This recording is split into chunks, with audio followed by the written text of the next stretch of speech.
Chair, I've done some journals. They are going through the engrossment process with the legislative advisor and legislative manager. So I have not picked that up yet with at the office yet, but I'm not too sure if they're ready.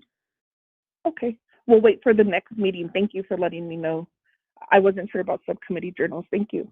So moving on to the next item, colleagues, we do have on the line Carol Colmenero. She's the director of the Salt River Pima Maricopa Indian Community Family Advocacy. If I could get a motion for the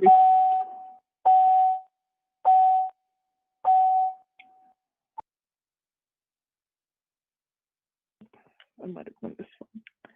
Lorraine, do I do a motion before or after the additional report? You can do it after. Okay. Thank you. All right. Well, then, thank you. Thank you for that. So, Carol, it is, if you're on the line, the committee will hear your report. We do allow 10 minutes for the initial report, so I'll be taking time. And then we'll open up for discussion. And during the question and answer, as chair, I facilitate that call. So a delegate will ask a question, and then when they're done, then the chair will recognize you as a presenter to answer. And so that's just the formalities. And so, but you may begin with your report. Thank you very much. Good afternoon, or good morning. My name is Carol Colmenero. Like she said, I'm the Family Advocacy Director for Salt River Pima Maricopa Indian Community. Thank you for inviting me to speak to your subcommittee today. I have been working with a few of your members in regards to, and council delegates as well, in regards to the Family Advocacy Center. Probably right before coronavirus, we had a few delegates come out, as well as Hope Lone Tree, to come visit our center and just really take a look at it, see what we do at Salt River in regards to a family advocacy center. And in my understanding, it's really to just get some ideas, generate some ideas for the Navajo Nation. So I will be brief. Basically, the history of our FAC, we had two tragedies in our community. We had two infants crawl in the back of a vehicle in the middle of the summer about 10 years ago. Mom was intoxicated. She had lost her children. She couldn't, locate them after she phoned the police. After hours and hours of searching, the children were actually in the yard in an abandoned vehicle and had passed away. And that was back in 2008. And, at that time, the community, started an initiative called the Protecting Community Children's Project. And that really sparked, the death unfortunately sparked this huge movement in the community of like, what are we doing? What's working and what's not working? And so one of the things that we noticed is that there was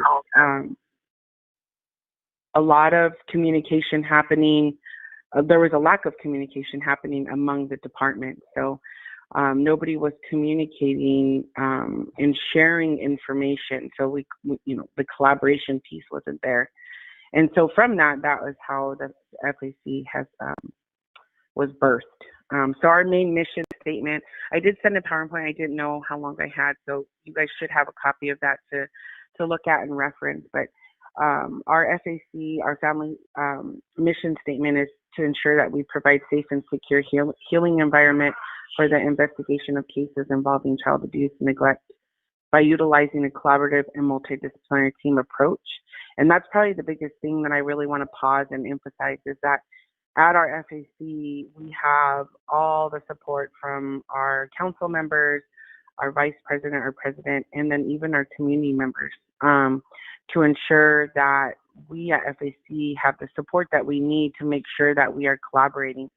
So when we catch a case, when there is a child sexual abuse case, there is a sexual assault case on a male or female, at a click of a button, I can get everybody at the table that we need to do what we call a scan and it's a suspected child abuse and neglect meeting, or MDT, multidisciplinary team meeting.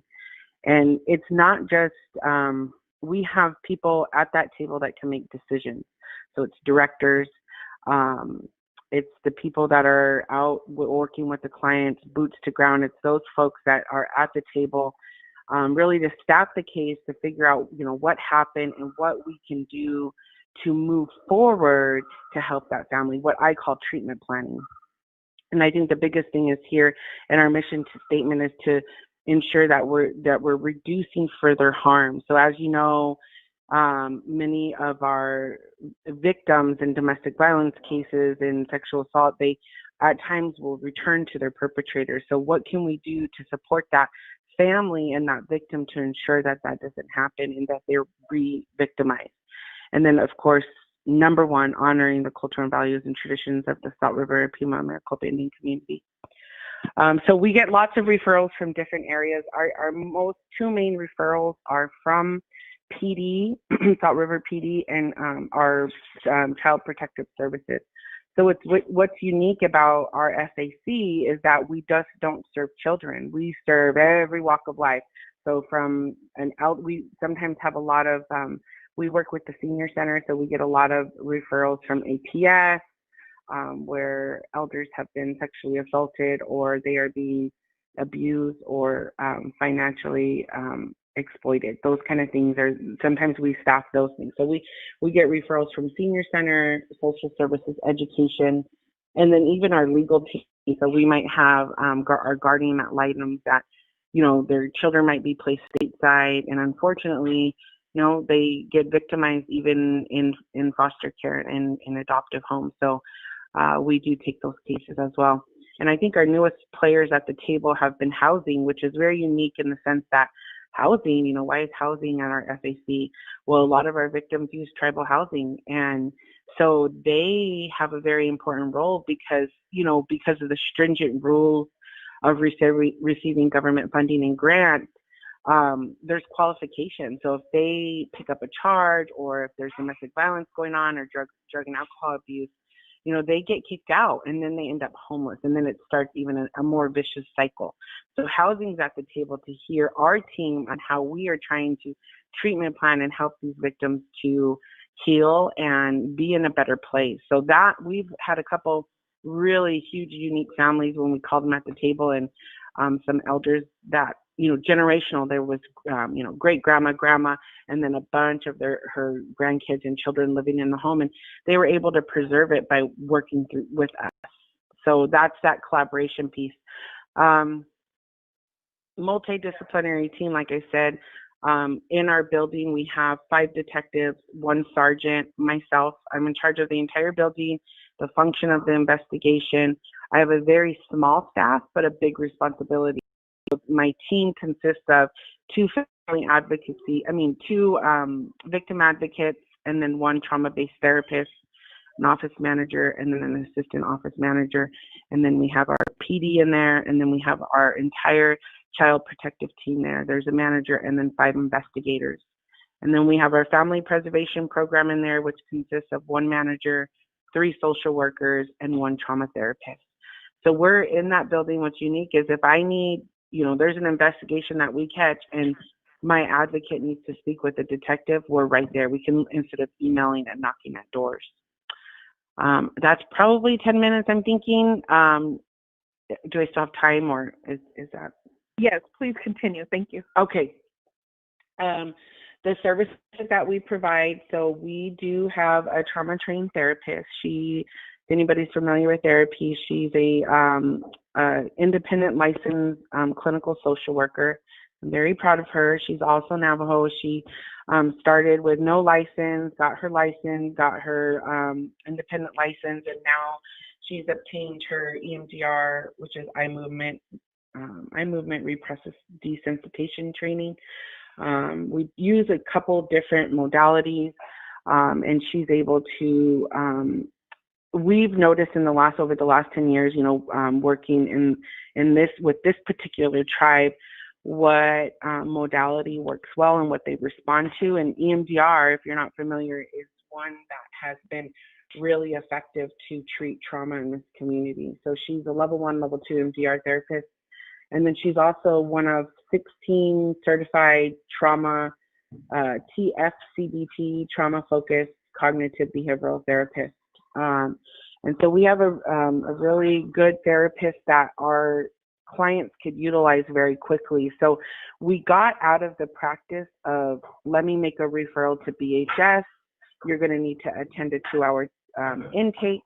I'm going to ask you about when the last time you rolled over, how old you were, how many parents are you living with. All of that's out the window with our clients. That happens still, but what's important is making sure that we're getting treatment to that client immediately from post victimization. So immediately after they participate in meeting with the detectives, or they participate in a forensic interview, or even just a meeting with the detective, our therapist, Dorina, will meet with them immediately, as well as our victim advocates. So we have victim advocates that are there as well. We offer forensic interview, case management. Our sexual assault, our forensic medical exams are done with our partners. So our facility, excuse me, is not equipped with that. We use outside advocacy centers. The one that we utilize the most is our Scottsdale Family Advocacy Center. They're one of our biggest partners. And I think what makes Salt River unique is that it borders very high urban areas. So that's easy for us to do. I think in rural areas, tribal communities need to be creative or have their own, ability to perform a forensic medical exam if needed. One of the biggest pushes I think that we at Salt River try to do and are doing more of is really educating the community and continually getting the buy-in, not only from our leadership, but from our people. So if grandma and auntie and mom don't believe in coming forward and discussing in hearing, if there's a victimization, if they're not comfortable talking about that with their children, then we do we really try to promote, how do I have those healthy conversations with my children, or how do I ask somebody if I'm suspecting it? So we really try to do that I think every tribal community is in a different place with that. They're it's like a spectrum, right? I think some tribes are like 2 feet in, ready to hear that and have that combo, and then you have individuals who might not be. Some of our statistics that we have, I want to share with you really quick, if there's a lot of people in the room that enjoy numbers. Our PD statistics, so in 2018 and 2019, we had 14 sexual assaults that were reported. And then in 2019, 2020, there were 16. That's a total of 30%.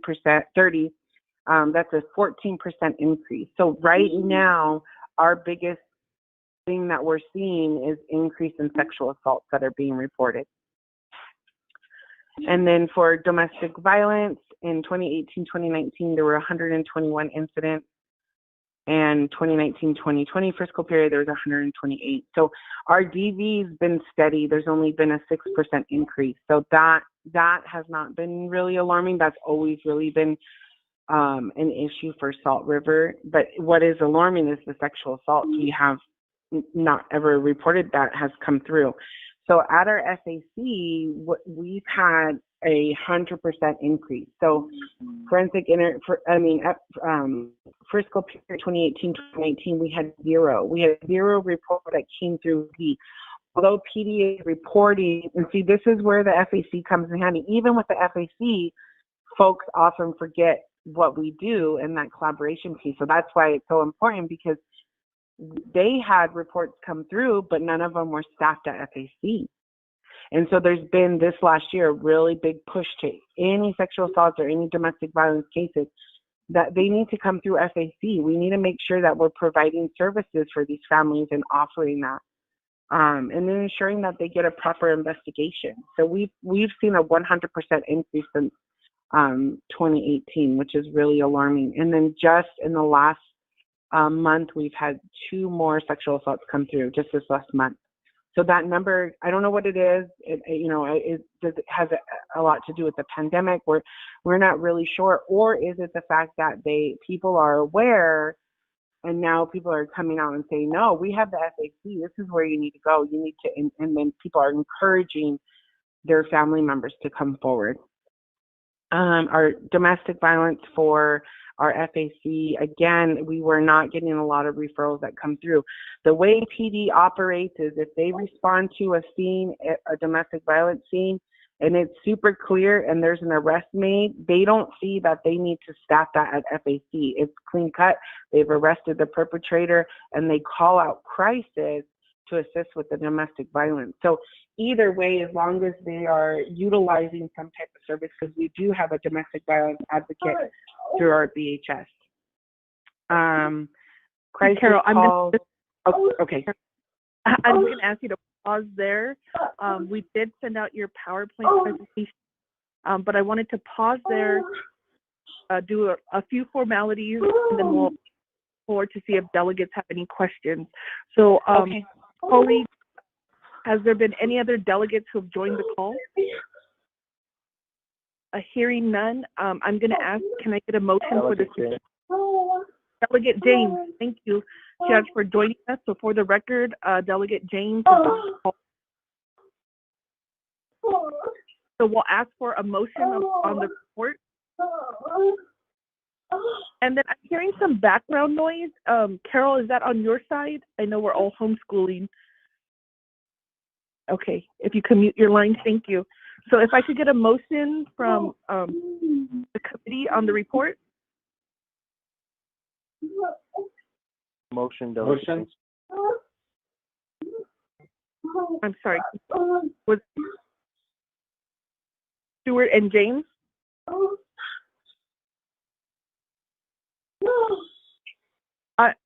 I know that Tim, you're helping us facilitate the call. If you could just mute that line, it's really hard for me to hear. Okay, thank you. So a motion, Delegate. Motion, Delegate James. Thank you. Delegate James, second. I can second. Thank you, Delegate Stewart.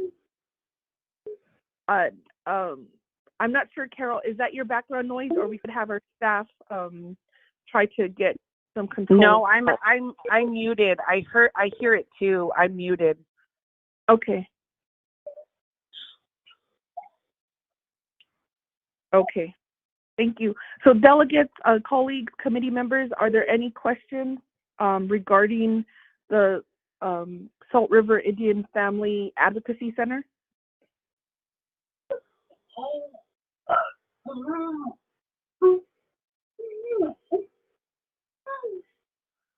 I have a comment. Actually, my son, this is Delegate Brown. I have a quick question. Okay, we'll go to Delegate Stewart and then Delegate Brown. Delegate Stewart. Thank you. And then thank you for the presentation, Carol Colmerio. I don't chop up your last name, but I'm sorry. But I want to say thank you for the presentation and then the numbers that you shared as well. Like you said, let's do like numbers, and that was something to see that's alarming. And as we see in the news as well, that this is those have really increased their numbers and from home. And even my fellow colleagues, Honorable Chair Crotty, and they mentioned before on council floor, and even brought awareness to us as council delegates to share this information and tell us, to be observant and watch our numbers within our own communities, and then to see that, it is going across the board. And, I like the fact that, you have this program out there. And I think, it's something that we could try to do out there. I know there are little shelters that we have on Navajo. I know there was one here in Fort Defiance at one time. I haven't heard too much again from them a couple of years ago. We used to refer students on that side as well, and families. But, I haven't heard too much again on them from there. And then there was also one in St. Michael. So I think if we can touch base with ours, I think that would be an outlet as well. Colleagues with the SAP committee. That's all I wanted to share. So thank you. Thank you, Delegate Stewart. We can follow up and see what is the status of those programs, and hopefully we can provide additional information.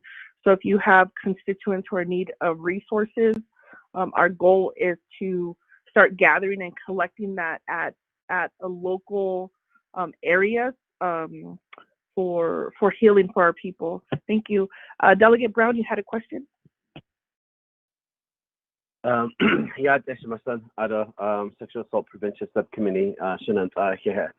Thank you to our staff who are helping us. Thank you for this presentation to Carol. I'm looking at your slide number 9, and I'm looking at your multidisciplinary team. I know that's the team that you worked with directly. My question is about your relationship with the Federal Bureau of Investigators, FBI. What is your relationship like, and what is the prosecution rate if it gets to that level? I know here on Navajo, in previous leadership through SAP, we unfortunately we didn't get a lot of attention or prosecution on protecting our children. So we are still working on the working with the FBI and the other teams like the state attorney as well. So if we, the attorney general, I'm interested to know. So this is a really good model, and I'm stuck on excuse me, slide number 8. Also trying to look at the right side, and I'm interested in that. So that's one of the questions. Yeah, thank you. Thank you, Delegate Brown. Are there any other questions, committee members? Eugene So? Hearing that, Delegate Eugene So, please ask your question. Thank you. I believe I have visited that place last few 2 years, something like that. A Law and Order Committee, if that's the right place. Okay. Oh yes, I remember you. Okay. Good to hear you. What I really stress across the whole United States and the world is very a good example now what we're doing and what happened in Washington. Okay, now my philosophy, how I see it. I'm 68, so I went through a lot to be 68. So I'm an alcoholic and also 50% disabled American veteran. So I stopped drinking back in the 80s. I lost count now. So anyway, what I see out there is parenting. That's my number one. That's what I think is number one problem in this world. We have forgotten. I'm not saying everybody's not a parent. I'm just saying that that's really more percentage of our younger generation. Now they're having babies without even know what it is. And those baby keeps, the next generation keeps going to this day. Now we have kids that some grandparents have to take care of them. So in our Navajo Nation, we kind of lost it when the boarding schools started. When the kids are taken away for 9 months, 8 months, 9 months, and the spiritual and the physical and the emotional growth, that was the life that means life to the Navajo people has stopped. We stopped talking about the spiritual and the emotional. So that's why as those kids that went to school, the boarding school, they came back, and after that they got married or with the people that they got to know in the boarding school, and then from then on everything is Western. They try to teach their kids only English. So it was good to get ahead, because I went to school without knowing any English. always think about it sometimes. How did I learn when the teacher didn't even know my language too? So somehow it was a connection there to write 1, 2, 3 or ABC. So those are the things that I always think that nobody seems that sometimes I feel that it's not really number one priority in this world now, with regards to parenting.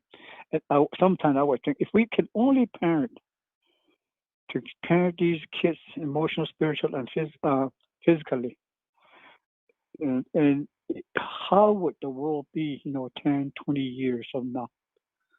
I think that is what the prayer was saying, that will be done as is in heaven. So I think about that. If we did that, how would it be? I just always think about it. There's always one kids that are, we call them vision. So I'm one of that person. When I was growing up, they used to tell me, "Yo, John, you really don't want to listen." Grandpa said to me one day, he said, "Yo, John, listen, Che." He said, a good future for you is to be a leader someday."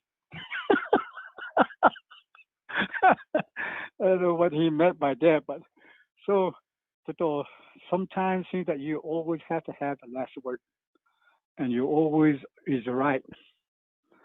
So those are the kind of kids that we have now, all over the place, and now they don't listen to us. After they think they're 18, they're adult without even knowing what life is really all about. So to me, that my question is, in that tribe, what is being done in regards to parenting? I try to talk to people over here, see if we can put parenting in the curriculum in the schools. We don't. It seems that they're now trying to connect it to classes now. What I heard from the last time, so to weave it with the education. That's how it was when you herding sheep. Your grandma would tell you this: go that way. She'll teach you respect of nature, and also teach you respect of neighbors that are living around all four ways, and say, go over there, play on that side. That's the area for that family over there. So you go over there and sit on that side, play around. The sheep turns back around, and they always know where to take the sheep again because they look at the grass. So you went this way, one way, go this way again today or 2 days. So that's how nature, and they teach you from everything from inside the ground. What's in the ground? What makes the grass grow? Or anything that's grown, what it makes it grow. They teach you about that. And then when it's grown, what it's for. And all these things, it seems that it's all spiritual way of growing up. Those things are gone. Seems like right now we have kids the way we have now. What we're talking about is a lot of assaults. There's fundamental laws that's not written in our fundamental law, which it says that in there. For tahiyya, for these kind of stuff, is peace. And so I guess they used peacemaking at that time, but now we have a peacemaking, but it comes into a Western law after you put it onto a paper, black and white. So, and those days, people understand each other by their heart and their mind and their how the Navajo was a constitution. So my always try to stress is the parenting part of it. How can we go back to that one? It would really, really be a better world 10, 20, 50 years from now. But that's hard, I guess. Thank you. Thank you, Delegate. So Carol, if you could help me answer Delegate Brown's question. We'll follow up with Delegate Stewart on local resources. And if you wanted to provide an answer to Delegate Eugene Sills regarding how you integrate parenting as the foundation to restoring our families. Thank you. Sure. Did you want me to answer the prosecution question too, or just the parenting? Yes. No, Okay. the prosecution too. Thank you. Okay. So the response to the prosecution. So that is definitely, I think you nailed it. It's one of the probably the biggest challenges that we face. So number one, we do have a really good working relationship with the FBI, and it's really based on jurisdiction and crime. So, and that's really where our sergeant and our assigned detective and then our chief prosecutor, she is actually one of our MDT members. So herself, she attends mostly all of our meetings in regards to the cases that we're staffing or one of her assistants do. And so at that point, based on the crime and then if it's native versus non-native and then on, jurisdiction, sometimes we have community members that will be residing in Phoenix and they've been sexually assaulted and then they come to our family advocacy center.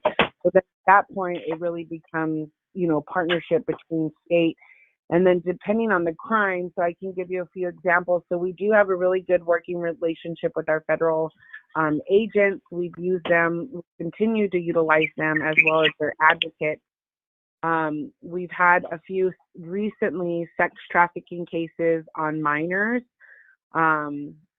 And these were our first two cases that came through since I have been the director, and I don't believe there have been any priors to that.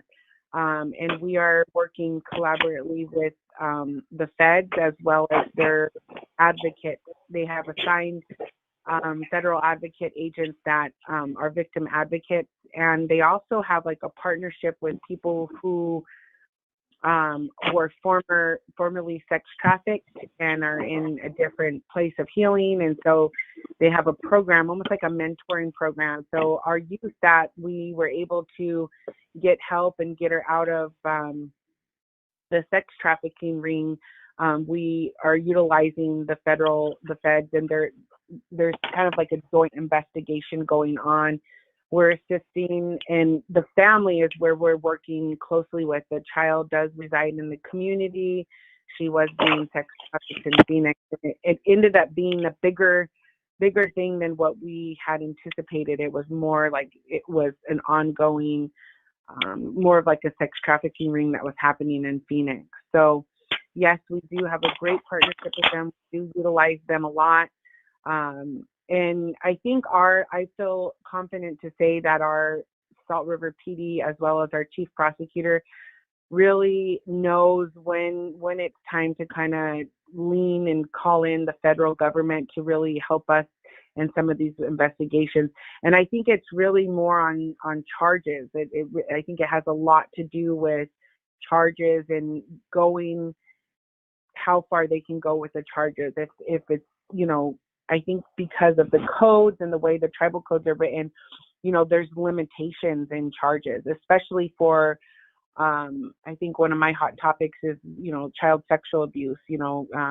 What I've seen is, it's hard sometimes to prove based on, the child's report. Many times our children, they'll be late disclosures. So they might, have built a rapport with auntie and, they're staying with auntie. And then, 2 years later, they're telling auntie what somebody did to them. And then, they call us, they make the report, and then it becomes, a late disclosure. So there's really minimal forensic evidence that can be gathered. And I think that's where it becomes challenging. We had one particular case that's going federal now that this guy, he was known in the community as a boogeyman. And he hurt a lot of girls for many, many years. And I think our sergeant didn't back down on this one. There was I think he kind of went with his gut and the facts and kept pushing and digging. And one of our detectives was able to uncover more victims. And we through other reports that didn't get prosecuted. So there was cases that there just wasn't enough evidence, and she followed up with some of those victims. And so we ended up building a stronger case, and he's currently incarcerated now. So And that was another partnership one with the federal government. So we went for charges, federal charges versus tribal charges, because he would receive more time. So it's those kind of situations. I'm not an attorney by trade, but that's kind of what I've experienced. It's probably one of the biggest challenges that we have. I know one of the most frustrating challenges for our team, because you see this child who is self-reporting, or even as an adult who's been sexually assaulted. We had one recently. She was intoxicated, and she said she was raped by this guy, and that, but he, it was just a really complex case. There were so many different areas that they just couldn't move forward with arresting this guy. And then I think it was a week later, we got a call out to the same house, and he had another rape victim. With that one, we were able to get him. So, it's unfortunate, right? So we had another person. So I think it's like, he said, she said all the time, and I think that's one of the biggest challenges in our field. But I would say that having the Family Advocacy Center is like the hub for that. It's really, it's been instrumental in supporting and helping these victims. Even if we can't move forward with charges, we're able to provide that immediate services. Okay, and then the question in regards to parenting, yes, we do. We have several programs in the community in regards to positive parenting. I'm a former therapist. What I would say is I absolutely agree with you, Delegate. I think that's one of the biggest challenges we see is more of what I call intergenerational trauma. So we have, mothers and fathers who have either experienced their own trauma in their life that's unresolved, and then they start having children, and then that impacts their ability to be a healthy parent. We have positive Indian parenting, which is a curriculum, I think that was adopted from the National Indian Child Welfare Association. That's been implemented. Every program that we offer, there is a portion of parenting that's included. So with our trauma-based therapist, she does a lot of family work in regards to parenting, as well as our advocate. Many times what we see is when the mom or dad comes in, there definitely is some type of trauma that they've experienced, and then there's like a lot of guilt and shame that comes up that, I failed to protect my child. So it's or they might be more of an authoritative parent, and the child isn't responding well to that. So, working with parenting skills, I think our therapist is phenomenal with that. She's really good teaching the parents about grounding techniques and really how to begin that healing process. And then I think, as well as, like, I would say, support the child in their journey of healing. So I think with parenting, we often don't know how I say hold space for our kiddos if they've been victimized. So if we have a child who's been victimized, and mom doesn't know how to have that conversation or be that supportive parent that child needs, the therapist works with that parent through that. So she'll provide family therapy, with the client present and without the client present. And those have been really positive things. We also have parenting in our DOC, in our Department of Corrections. We have a parenting program in our Department of Corrections. So I feel like it's really filtrated in all areas. We do have we even have a caregiver parenting program for our elders. So many times our grandparents through the senior centers, they are parents, they're parenting, their grandchildren. So we have a supportive program through our senior center as well. So I feel very confident to say that Salt River really knows that parenting and family preservation is number one. It is number one. I've worked for other tribal communities, and my experience is, and I'm biased because I still work there, but I would say with confidence that, this tribe has really invested in the wellness of their people from birth all the way up to elders. But we still we're still facing those social emotional factors, especially in where we're at in this time of age. I think we're still being impacted by it. But the programs and services are there. I think the community has decided to become a trauma-informed community, which, trauma-informed is a big buzzword, but really what does that look like? So we've been in the process for the last 2.5 years and assessing the community where they're at in all areas. So it's really not what's your experience like when you come to BHS, Behavioral Services, or you go to the IHS clinic, or you go to, some family program. It's what is it like when you walk into enrollment? What is it like when you walk into HR? How are you being treated? It's all areas of the community that we're ensuring that we're all speaking the same language and that we're holding space for all of our clients and our community members, because we don't know what they have experienced or what is happening in the home. So the belief is that if I go to the Family Advocacy Center and then I go over to the court, I should have a similar experience. I shouldn't be re-victimized. I shouldn't feel frustrated. I should have a very similar experience. So we've been in the process of assessing this and really trying to improve our services.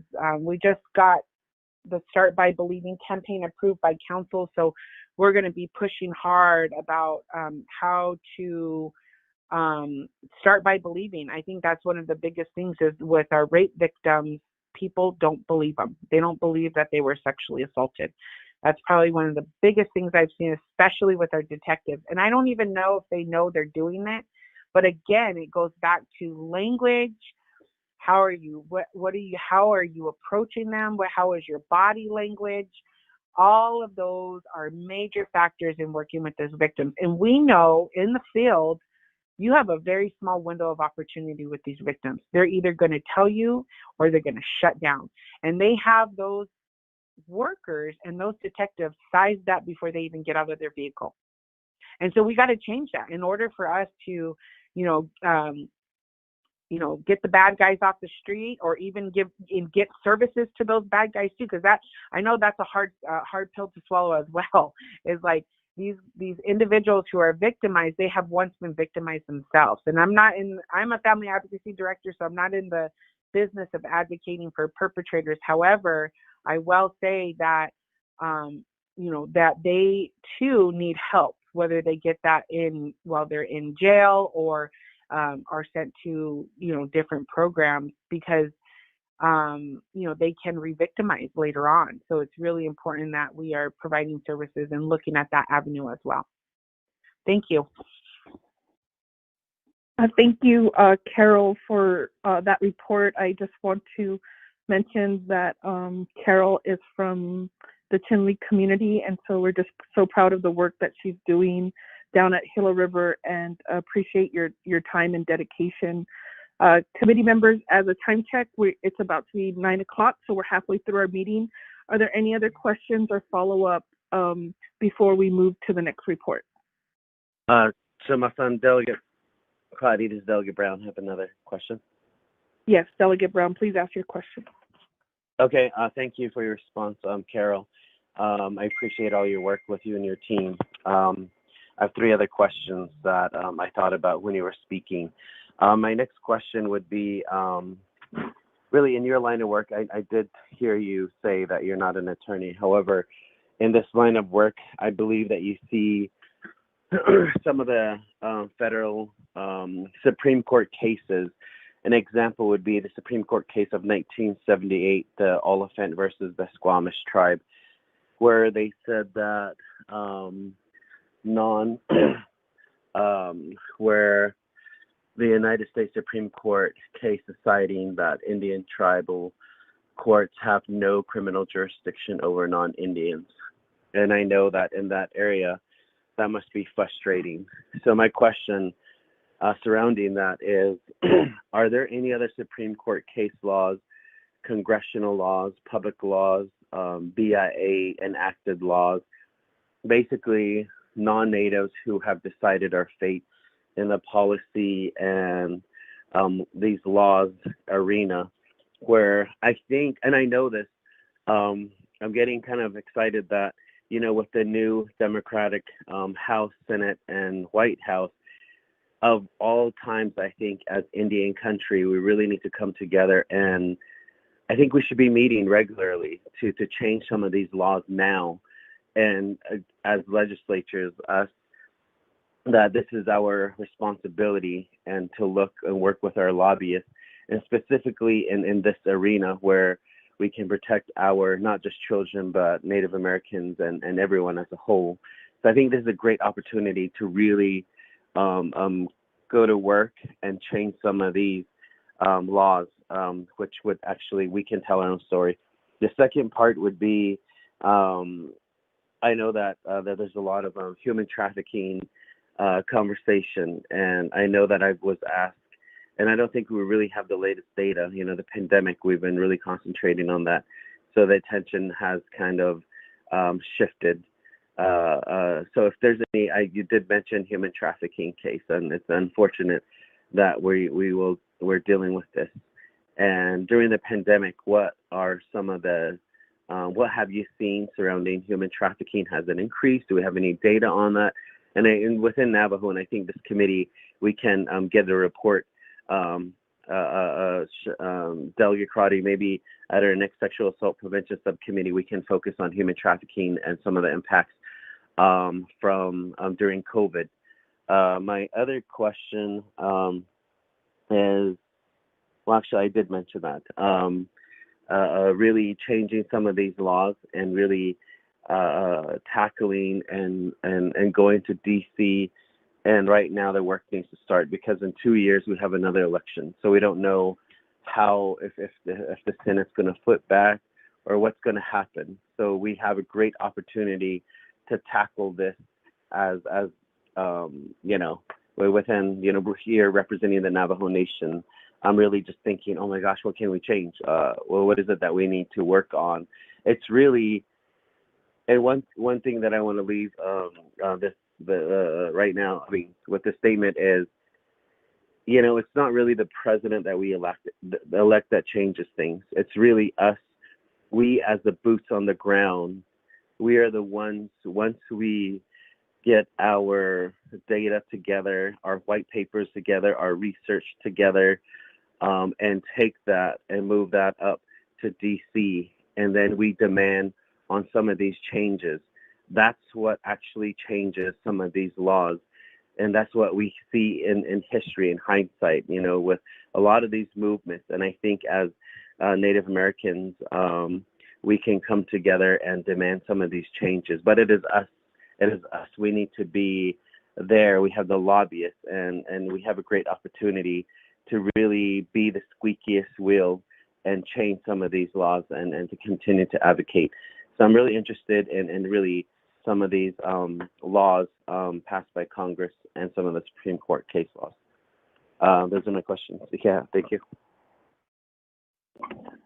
Thank you, Delegate Brown. I appreciate the answer. So, Carol, if you could provide any feedback or recommendations, thank you.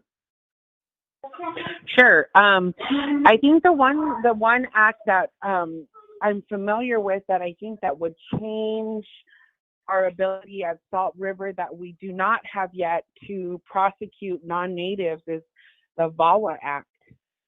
And the tribe has not, what I will tell you historically from what I've learned through our chief prosecutor, is that they have not decided to move forward with that, because one of the things that's required is that you have to open up your jury to non-natives. And so that has been, I believe, my understanding from the council and the community members, that has been where the disagreement has been, is to allow non-natives to sit on the jury. And so that's one of the biggest requirements. Case law, I'm not really familiar with. I do know that just about the VAWA Act, it's been put forward. There's been a lot of groundwork that has been done with the chief prosecutor and the assistant prosecutor, but that's really where we've kind of hit a barricade with the community. My understanding is that they're really trying to push that to move forward.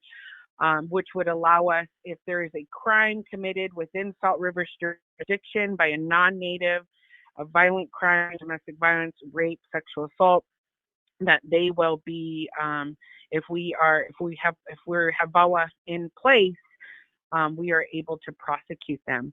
So that is my understanding of it. I'm not really familiar with any case law, but I absolutely agree with you. I think if we, just if we think about it, in the state of Arizona, we have 22 federally recognized tribes. If we all came together with our data and move forward, the type of mountain we can move at the federal level, I think about it, that blows my mind of what kind of change we can make if we were to unite in this, these efforts for our people and that healing. But I think that the crime law that a lot of tribal communities either are struggling with or needing to change is also in the tribal codes. If I would encourage the Navajo Nation to look at tribal codes in reference to, what type of language they're using, because I believe that also impacts prosecution for judges and things like that. So, for an instance, our tribal code still reference child prostitution. And that, as we know, a child cannot choose to prostitute, so we're still in the grounds of moving in a different direction, evenly using different language in our code. So just this last year during, the pandemic, our chief prosecutor has moved forward with some changes in our tribal code and using a different language that's appropriate and that will support our victims moving forward. And so I think those are some of the changes that we're looking at. And then, I will tell you a couple of the trainings that I've gone through with the federal government, there's not even a lot of advocates or people who can conduct forensic interviews. I think that's one of our biggest challenges. And I will tell you, when you're moving forward, and you guys probably know this from experience, is that if you don't have a solid forensic interview lined up for a child or a victim who's, self-reporting a victimization, and that hasn't, the defense could be all over that. And so I think that's one of the other challenges that, where the federal government needs to up their support for tribal communities, because there's only 3, and I could be wrong, but this training that I went to, my understanding is there's 3 or 4 that are delegated to certain areas of Indian country. So there's one for the Southwest, there's one for the Northwest, there's these, different areas, and it could take them weeks to get out there to conduct that forensic interview. So imagine being that victim. I finally self-reported what has been done to me, and now I have to wait weeks to tell my story to somebody else in order to get a solid forensic interview so that can move forward with prosecution. That's a big problem. That's the problem. And we run into that dilemma because we contract out with one particular forensic interviewer, and she gets booked. So sometimes, I really depend on the prosecutor and the detective on the acuity of that investigation and that forensic interview. How quickly do we need to make this happen? And if it's go live, we need it today, then we go outside. We take them to a different advocacy center because we don't have a full-time forensic interviewer. And we contract out, and sometimes that can be a barrier, especially when you're going to move forward. You have to have that solid case lined up, and that victim could decide, well, I'm just not going to say anything else. I've already told my story. I was ready to tell my story that night, and I don't want to wait. And so that's one of the biggest barriers that is we're faced with an Indian country. And so I think that would be another push. How can the tribes come together, show that statistical data, and move forward with change to get support from the federal government in regards to that? Thank you. Thank you, Carol, for that feedback. So committee members, I want to appreciate your support at the budget hearing. We did support a budget for a Navajo Child Advocacy Center, and it did include for forensic interviewers. Although that program was line item vetoed by President Nez and Vice President Miser, we continue to provide education to the public, to leadership, and continue to look for additional funding to meet the needs and challenges of what we have here on Navajo. So with that being said, Carol, thank you for your report and your PowerPoint presentation. I would like just to continue this partnership and your networks and the advocacy circles that you have. Our goal here is to restore the child, to restore the family, and to provide a safe community for everyone here on our homeland. So thank you for the report. Committee members, are there any other questions? Delegate James here. Delegate James, please ask your question. Good morning. Thank you for the presentation, and I was reviewing your PowerPoint and your slides, and my real quick question is in regards to the jurisdiction within that metropolitan that you guys are in, and then surrounded by the different cities there. And for us as Navajo Nation, we deal with 3 different states, and sometimes you know how individuals go into DeKalb, New Mexico, or Farmington, New Mexico, or into Utah or Arizona, and there's a big difference within the jurisdiction, and families that eventually go through this problem on while they're traveling outside of the Navajo Nation. If it happens of some sort, you know, it's a very lengthy process for us as Navajo Nation to address the issue. And I just wanted to know how you, as your tribe, how do you guys work with the cities that are around you if such incident happens off your reservation? So just wanted to ask that question. Thank you. Thank you, Delegate James. Carol, if you could provide a response. Thank you. Sure. That's a great question, and that is definitely one that comes up quite a bit. So the way our Family Advocacy Center handles it, we have our sergeant that's housed in our facility, as well as the 5 detectives.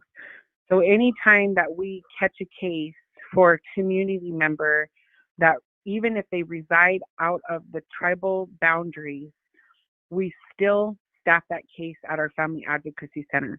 So that, number one, is we are aware of the case. We're aware that this crime occurred in a different jurisdiction. It occurred stateside. And then, the breakdown, it might have occurred stateside, but then there's a breakdown in the city. So whether it be Mesa, Tempe, Phoenix area, what we do at that point is we treat it as if it happened in the community. So we staff it the same way, we treatment plan it the same way.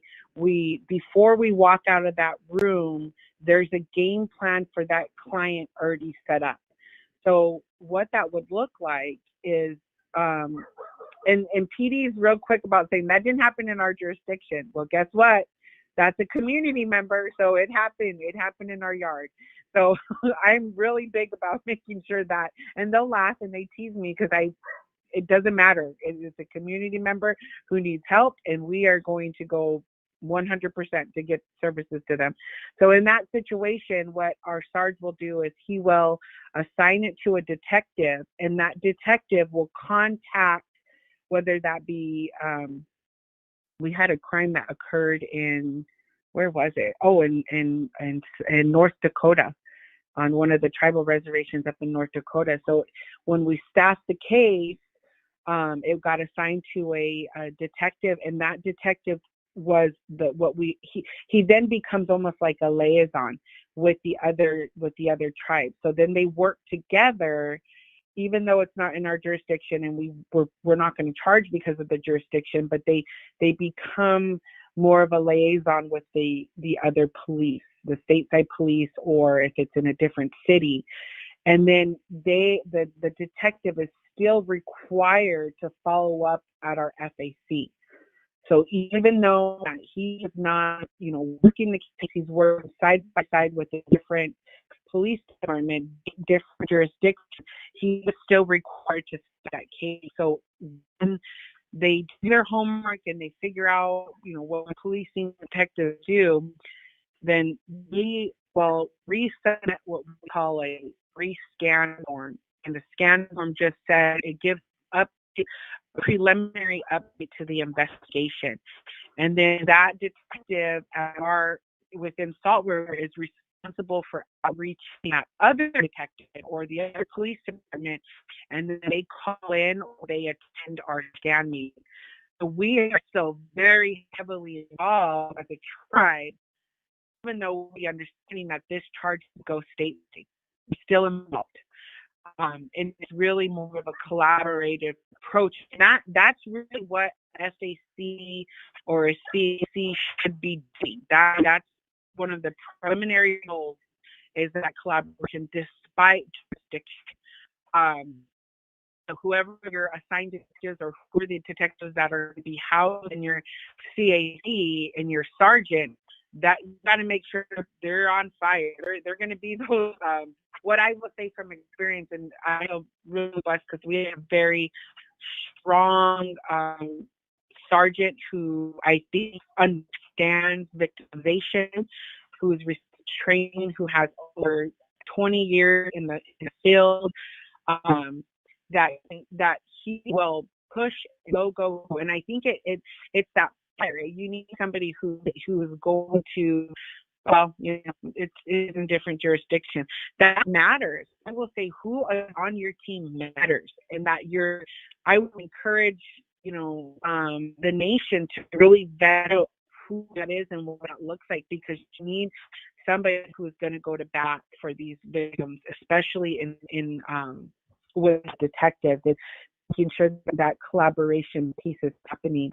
So I think if you have the right players in place, like a director and that supports that, then who your leadership at that center is going to be is very critical, because it's that follow through piece to ensure that you're building the relationships with the other jurisdictions. So the stateside jurisdictions are being built, and that sergeant getting to know who's in charge of child crimes in Farmington, or who's in charge of child crimes in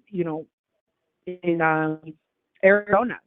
Those crossovers, I think, building those relationships, I say, is really critical, and who your leadership is at the FAC is going to help guide that for the victims.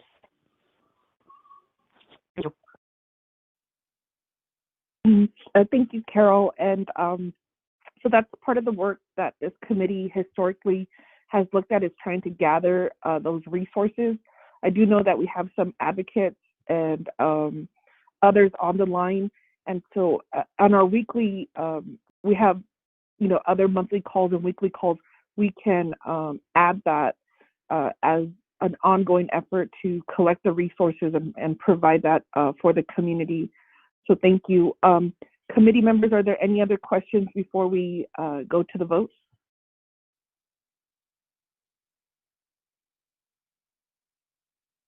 Hearing none, I'll ask Sherelle Shadeja if you could do our vote. Thank you.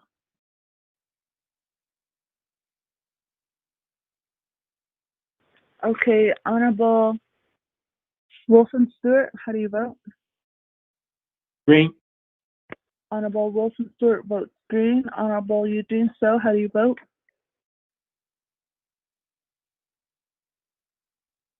Honorable Paul Begay, how do you vote? Paul Begay votes green. Honorable Paul Begay votes green. Honorable Nathaniel Brown, how do you vote? Delegate Brown votes green. Yeah. Honorable Nathaniel Brown votes green. Honorable Eugene So, how do you vote? Honorable Vince James, how do you vote? Delegate James votes green. Thank you. Okay, Chair, you have 4 in favor, 0 opposed, 2 not voting, which is including the chair not voting. Thank you. I appreciate that. Thank you, Carol, for your presentation, and we look forward to future conversations. So the next item on our agenda is a report from the peacemaking program and their efforts to restore families. So Roman, if you can start the report and identify the staff on the call for the record. You have about 10 to 15 minutes, and then we'll have delegates ask questions. Thank you. Yeah, last night, I don't say Roman Bitsui Kashijana. I don't Chishit and Anishla. Etashama, Kia An Etasha. Desh cheat me, Etasha. I don't as a son Etashanella without Nanshla. Oko Kodo, immediate. Nisitna has Nike. Oyot Nilaje, Yakanada. Benadishniki, ya.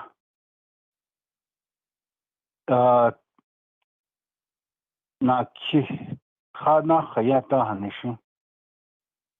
We started working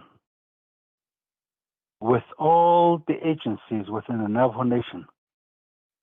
Social services that Edo Division of Health that Edo Public Safety that Edo Prosecutor do Department of Justice. Basically to come out with a plan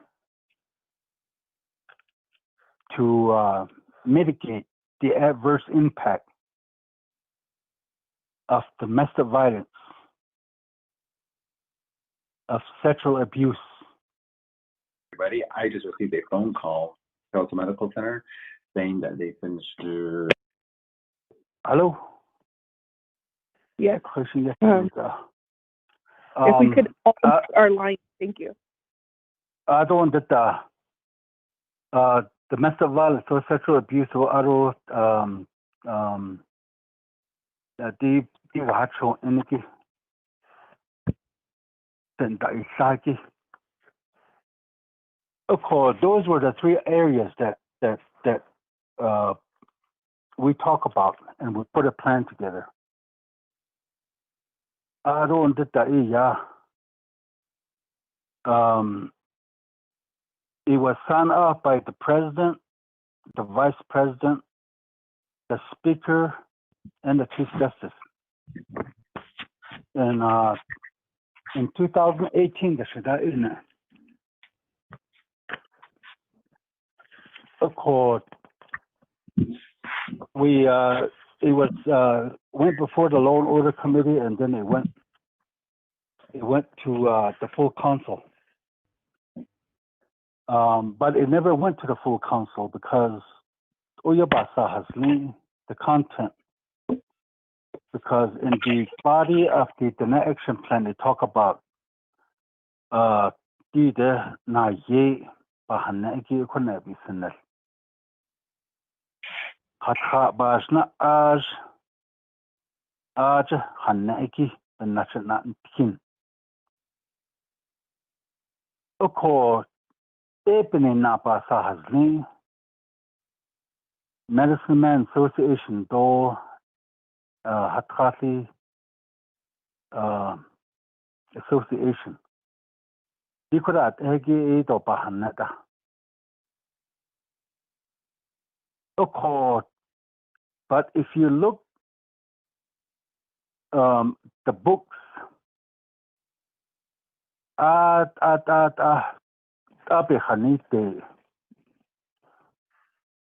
a lot of books on Navajo there. Some of the Navajo authors.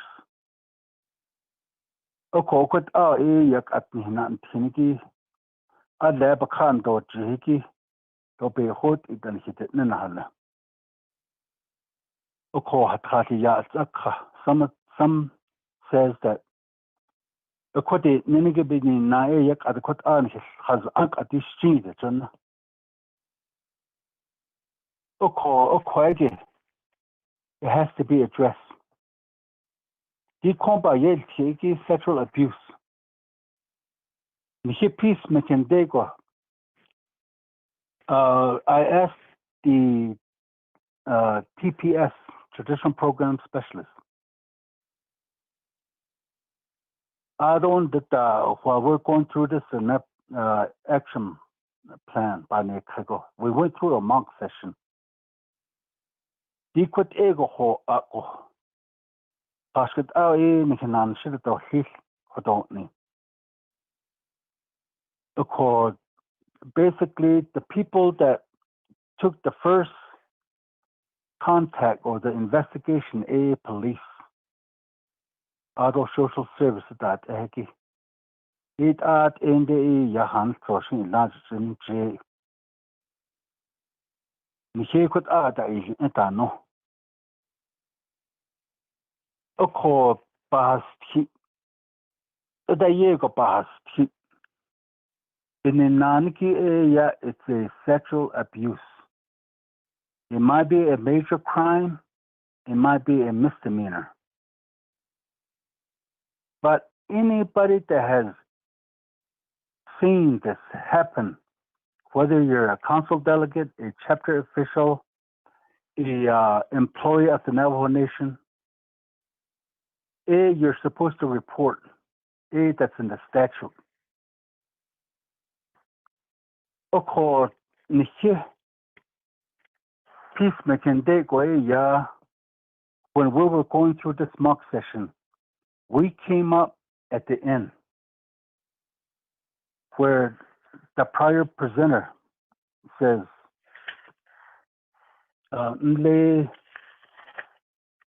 trauma, post-trauma, the taeya, nakahol jish. Na tiniki kwage, beyelki.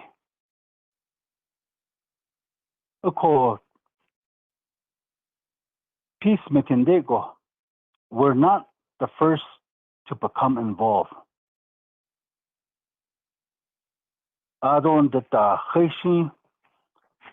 it might be the prosecutor, it might be the social service, it might be the public safety, it might be the court. They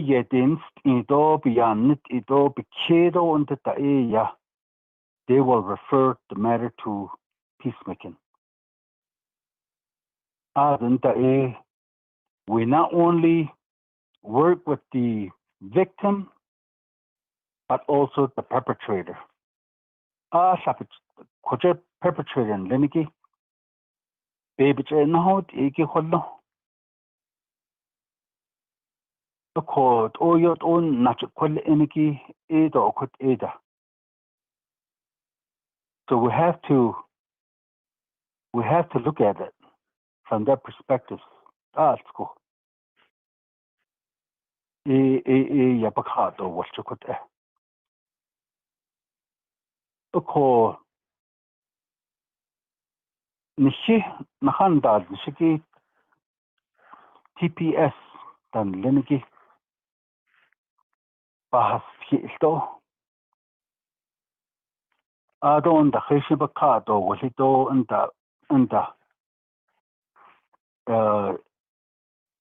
because I gave a card or was he quite a stop a husky.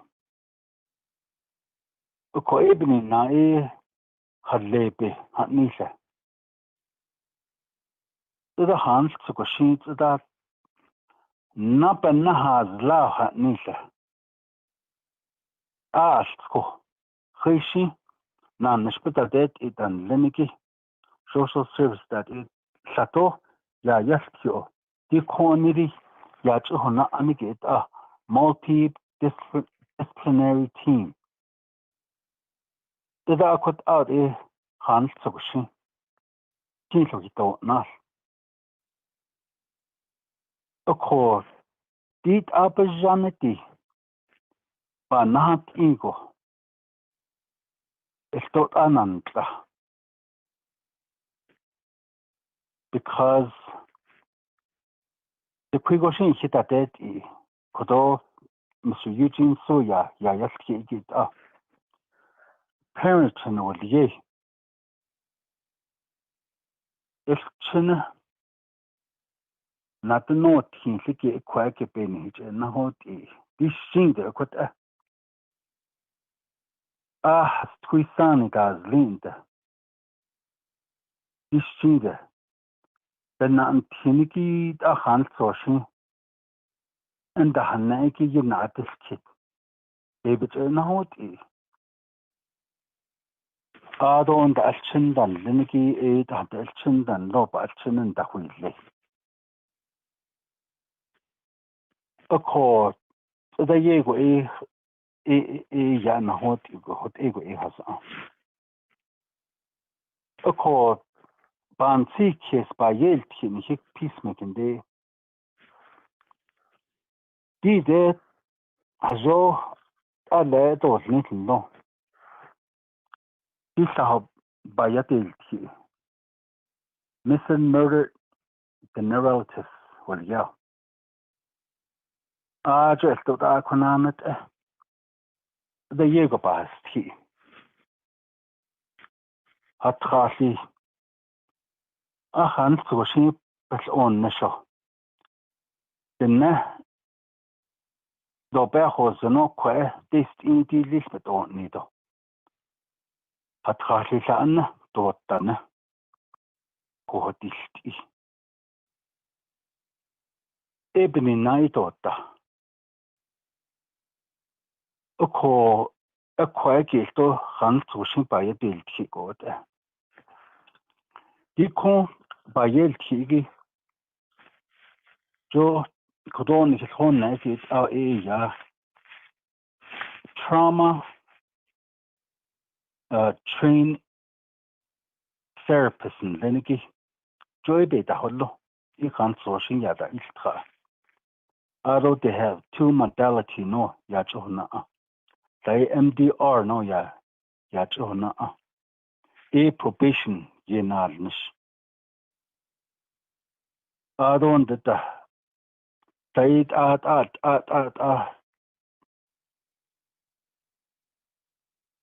cognitive not the in although the question the net at us zinga paper na hot ege quacking al kagi ege pisto ukona kiko ukon ARJ ya hot into a hand sourcing yenal the shiki equal social service ya yendalness edo the behavioral health yendalness joy RJ therapist at the certified counseling that. Because Niche Quato peacemaking it's post traumatic other the me which at he other into that. What I what of course on Haban classification and did not Kiko has one of the things that I think Delegate Brown did yesterday. Decodification of laws. A job that any has an equipment singing the million. Sahoshi has get a hold young etabi. Would any could Title 2 Subcommittee. Hatane ya cohort Ada January begin the shape betaton ni Christo. then not tiniki to the fourth branch government that the nota. Khalid ala nahat aki the nebo or into the nebo nahat aki la hahila la indi nil ila kut ala iya nakhayat ito listinani kliniki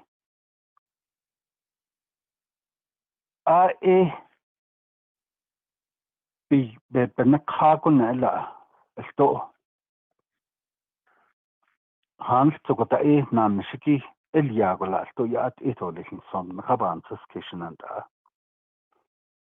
aron that an action plan gilto Hans tugushi is answered that anisto Hans toshin nahot benich nahot be based hati be ya nel nisolation then because it's going to take all the three branches of government. It's going to take the executive, it's going to take the legislative, it's going to take the judicial. Oko could ego nachi ya beat an action plan. It is asking asahno, but I think we can resolve that. If the majority of the council doesn't want the story in there because of the cultural preference, we can delete that and just go straight with what. Second part? I'm not really sure, but that's something that I think that needs to be talked about within the council. And it was at the president's office, and it was supposed to go to the council, and I don't think it never went to the council. If it did, there were some problems that were expressed. It has to resurface at some point.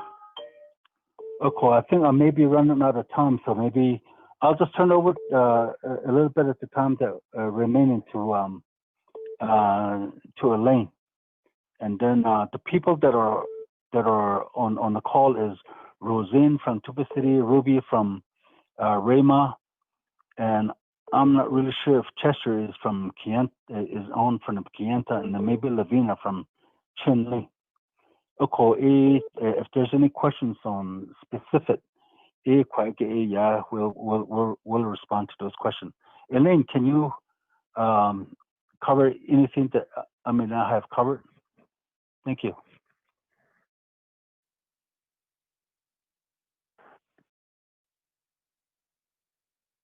Hello? Yes. This is Delegate Crotty. So what I'm going to do right now is just pause your report and go back to the committee because we do need a motion in a second. I'll open it up to the delegates for questions. And during that response, Shama Elaine can provide some additional information. So committee members, if I could get a motion on the report. This is Delegate Brown. I will motion for the report. Thank you, Delegate Brown. Motion. Can I get a second? Second, Paul Begay. Okay, I heard, we'll go with Paul Begay for the second. Thank you, Delegate Stewart. And are there any questions, committee members?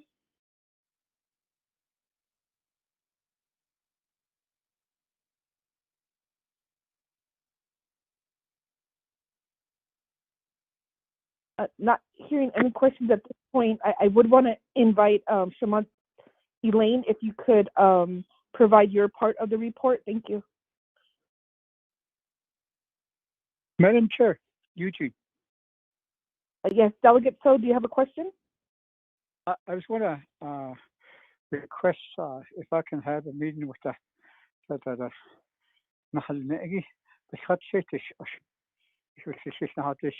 if he can give him my numbers or request that for me. Yeah, thank you. Yes, Delegate. So we'll provide your contact information to Peacemaking, and they are encouraging all of the delegates to continue to reach out. They will be part of the Danette Action Plan at the joint session of Law and Order and HEF that is scheduled Ms. Lone Tree, if you're on the line, McDonald Lone Tree, I believe that's February, it's either February 2nd or 3rd, but we'll get you that information by the end of this meeting. So that will also be the next opportunity for Law and Order, Hess, and any other delegates who call in on that joint work session. Thank you. Amber? So, yes.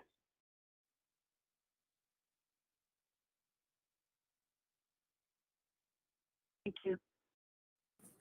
That meeting is on February 2nd at 9 a.m., Madam Chair. Thank you, Ms. McDonald Lone Tree. So committee members, February 2nd, what's the time? 9 a.m. 9 a.m. joint work session with Law and Order Committee and Hess is my understanding, where there'll be a continuation of a dialogue regarding the Danette Action Plan and how the three branches can work together to combat these modern day monsters. Okay, are there any questions from the delegates, or we can defer some more time to Ms. Elaine? I would like to hear from Shema, Miss Elaine Young, or Elaine Henderson. Okay, thank you, Delegate Brown. Shema, if you're on the line, please continue with your part of the presentation. Thank you.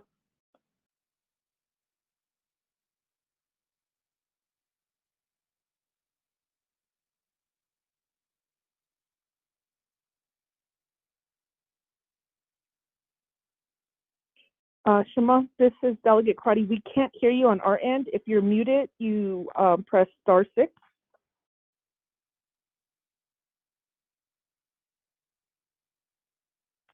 Hello,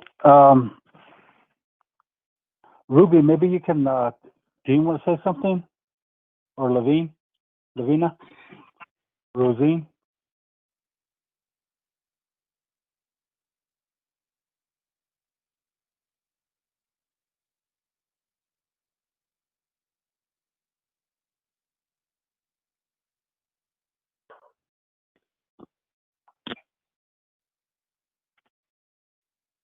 Hello?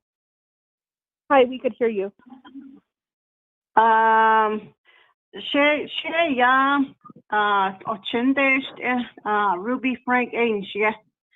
Katnes Zaninschle, what a conjabashish chain, Kia Ani, Dashanal, Adon that cottage in a dashe. A cotty con Bahind Enigi Ani Roman Yehat Zigi Eet Ani hot hot ishi a cot especially in sexual assault action adon da ano sexually leaning bahwint joed abahasti ani hot she shekla hot I had a case that came to peacemaking. Though that it was a federal case. Oh, ahoyan we want to make amends and we want peacemaking. No, what when I went to make an intake with the respondent, that's when I found out it was a federal case, and this condition, or 2 days later, the FBI's came to my office.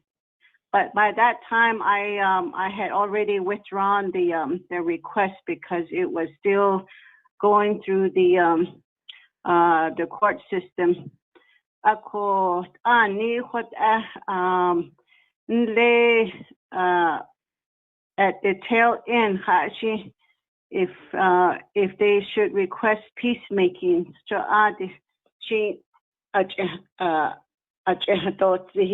some counseling,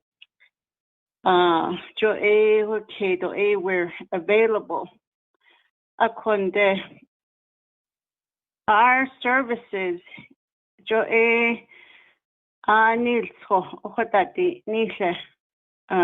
healing. Halet ego Belhateto Nilso Halet ego Ojo Beslahoto Lesho you see Nihinanish inilzen. Ado di fundamental law Ninigi you see basic zigo. Ot Nihinanish inilzen. Anle the natural law, traditional law, even in the common law. So you see, not in dan lingi, ni hizan, ni don hastui, be not in tiendo hanit, be in histahon ne so be in that ni tin. La, ashit she, so shit, shilhaz aje, nashnishije. I do what's called a life value engagement on probationers at that from the court. It referred that now. I hold a session once a month. Ako what lado bespeho zinda. Di khane that kinalta khatshe Aron dan hizado to bespeho zinda. Ako anan akut ende besna hotel neto ku be bes isha da chilao. I get it hito sa hashit they yearn for more. Ako they come back again. Ako di na tin linigi it's the never not tinigi. You see, I think it's important. No seshe actually yajin long ado not tin the whole ebony now we try to go into the schools at actually don't not tin no. So we have a memorandum of agreement to go into the schools to teach the young ones. Deep it's achat ini beniye. I don't did that.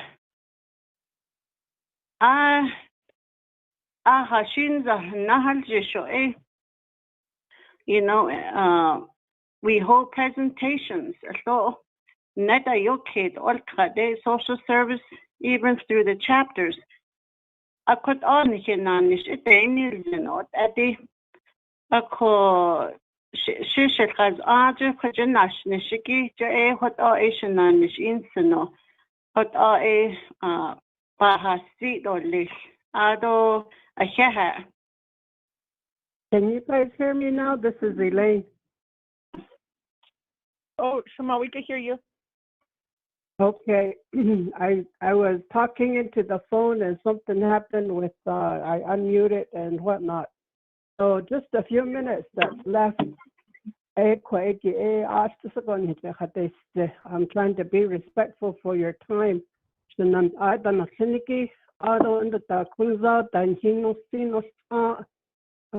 Amber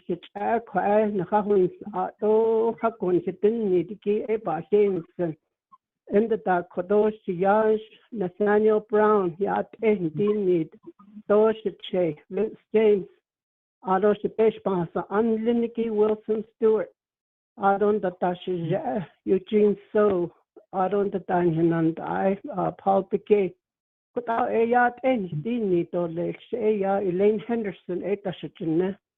I see a young lane Gite a Adest Ako could a non-George de could the cash at Tapan and Schledo, she a bashes chain, to the genie a dash shade out a husky, a dash nalla, what are a son schla. Ako Kodoshan on the any peacemaking program by culture training specialist that no a atra at the Nicholas Shadosha Roman. Ako Kunza a Hans Roche I don't get Nahaznet.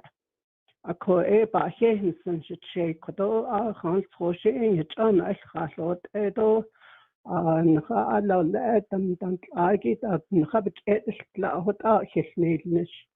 Aron the Dakotona, Nishiki Jokon, Ruby Sanich, the Unlatte, Aslant Hatte, Adena, Nishitis, Iniki,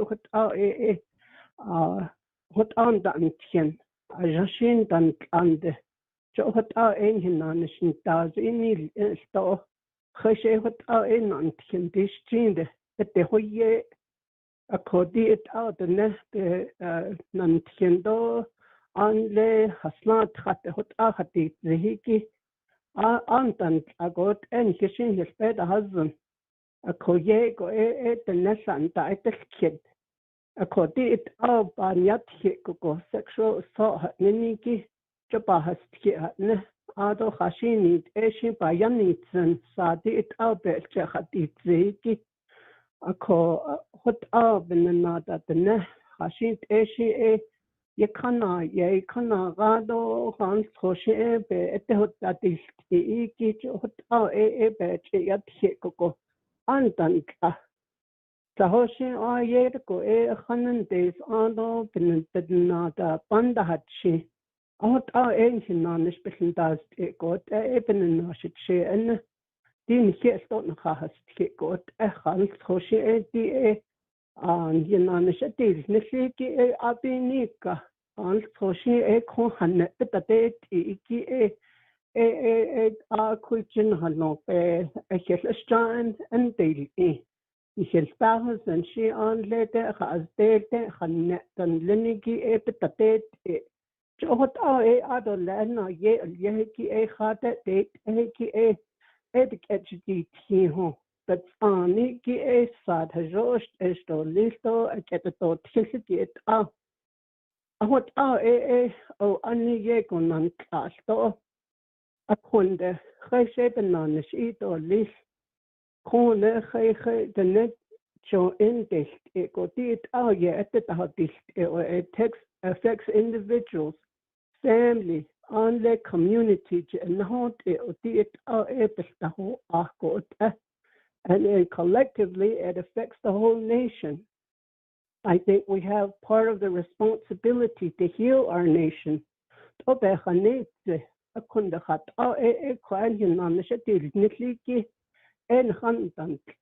Nancy get the door, Tinsliki has your business on the door, Nisliki, Jaben and the whole end another eightness. The Nahans pushing hit the days on the heart, so you no a quite hot not a codit out a peacemaking not Nishgot at the question or you go a behes on it and Liniki Nihij a con a tratas to got Title 1, Title 2, Title 9, Title 14, 17 that echo Title 3 in agriculture but how that only local governance act. So you go a peacemaking, but that's so good. Ledger stone that Nation Bar Association, Department of Justice, the Hakut and his Nedish E. Fundamental Law hat out a because that the Keystone Hinanash Nis. So call the hot Eki and the hit the Nepa eat. Hit the ne quap and notch at the base or a quiet is law a quiet Hinanish, Bened Nish. So Enzo on the Hada, the Nana, the whole Tahipa in the on the Hickwag Ebe, Jehate, the Hiki, Nahas Chin, he has tweet, Arj and has a corner, so a or Chinet a yata, no such a had Liniki on his head can't get a cat at Hiki, what our Ebitahadi, it got a cat or she cat. On the sunless Twitter sonage and not echo. Arj so Hans Hoshi Ebtahis echo echo. Bayasani it Ebana alte, a conda unled a job get the trunk go, a job on yacht chickable. Echo Jenny staff user, a creature what epeche at the a Janshi the Bayasan had Niniki it ended. The deviant behaviors like sneaker perpetrators that egi trauma that conto consta that egi hashit a chini hashit a busy a hot ben much in him on the day a call أشياء الشديدة توليكم خمس توشي إنكم تنهيص أنا أنت تكون تايتوس كديكي نخا بين الصوتيت أو إكونت أو إبن نهوين كو أشياء الشديدة توليكم شكيس وزيدو خمس توشي you're helping peacemaking promote خاهي لاهيت كون ألسي كون بيتن شتي ياكين شيء أو نسيكيت خاهي لا يشتنا بايت تو لكونا بايت إذا كون يسنسس نمبر تهولم يشيل أولتخا كون بيس وبنهي تشندا تتايكي بنال أنكيت أو كدون هنامش او خيوتو اكون بتنيت لتو لشنجي بروجرام ناس تطول تحت نو سكي بين تو لشكي جو تات هيكي ستوب كايت كون ذا ان هيسنو سانتو شهن كتيني تو لش كون ساهو تاسن نا دايتو سكيت Shama, thank you, committee members, for deferring some time to allow Peacemaking to finish their report. I just want to do a time check. We are at 9:53 or 54 by Navajo Nation law. We do need to end this meeting at 10 o'clock. But I do want to open it up to the floor delegates. If you have any questions, and what we can also do is have put Peacemaking back onto our agenda for our next meeting to continue this dialogue. And so if you have additional questions, that's something that we can offer. The subcommittee also has, we also can have a leadership meeting, and we could try to coordinate a time to continue this dialogue. So back to the floor, delegates, do you have any questions for Peacemaking program regarding their report? Shama, I have a comment. Yes, Delegate Stewart. Yes. And then, first of all, thank you for the report this morning. But through the leadership meeting, Shama, I wanted to ask if we could get the victim advocates in there, and then also the if we can work somehow with that, what you stated earlier, with what we have on Navajo towards our leadership meetings. I know that, like Shashan said, we haven't met as often as probably we should, and it's just because of the pandemic and all of our other duties as well.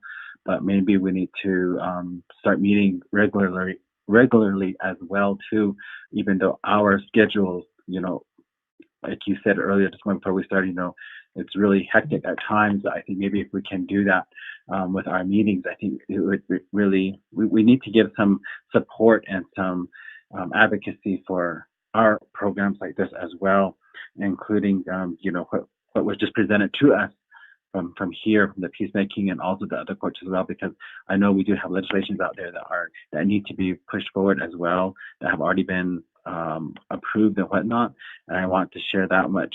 And then also to ask to be forgiven. That was me that interrupted the presenter earlier. I had received a phone call from Teletown Medical Center saying that they finished with the vaccines on 75 and over, and they were opening it up now to the 65 and over. So that's what I was announcing to others to let them know. So again, I ask for your forgiveness on that part. Thank you, Shiaj. So I think what we can do is, if you want to open up your calendar, we can schedule either a leadership meeting. What date? So in knowing all of our committee dates, I don't